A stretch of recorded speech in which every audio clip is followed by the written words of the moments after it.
John McCain's presidential campaign seems to be enjoying a new burst of energy.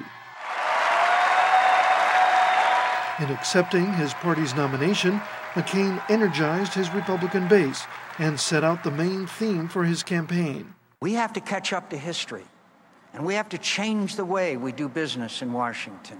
Change and reform are now the mantra of the Republican ticket.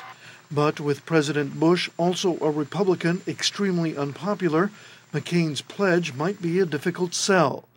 John Sides is a political science professor at George Washington University. When a large majority of people do not approve of the job that the incumbent president is doing, the conditions are right for a change election. So McCain will say, I'm a change agent because I've done X, Y, and Z.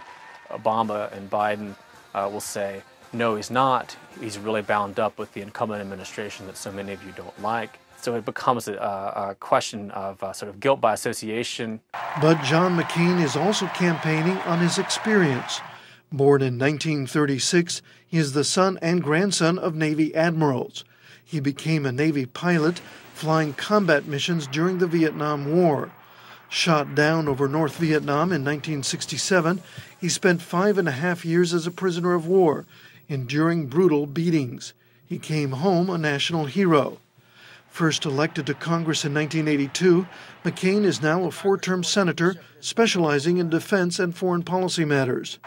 This background in military and foreign affairs is a quality he has emphasized repeatedly in his quest for the presidency.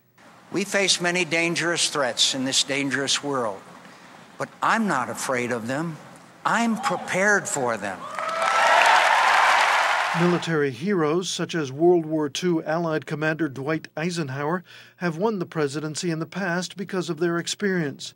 But in McCain's case, it may not be enough, says presidential scholar Stephen Hess. It's a distinguished story, but it's not George Washington. It's not Ulysses S. Grant, and it's not Dwight Eisenhower. So I don't think that this is a resume that in and of itself would elevate a person to the presidency. Governor Sarah Palin of the great state of Alaska.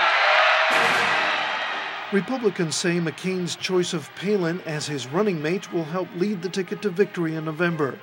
A first-term Republican governor of Alaska and mother of 5 children, Palin describes herself as a reformist who has battled her own party. On the campaign trail, she has shown a flair for attacking the Democratic ticket, framing the November election this way. Here is how I look at the choice that we face in this election. In politics, there are some candidates who use change to promote their careers, and then there are those, like John McCain, who use their careers to promote change.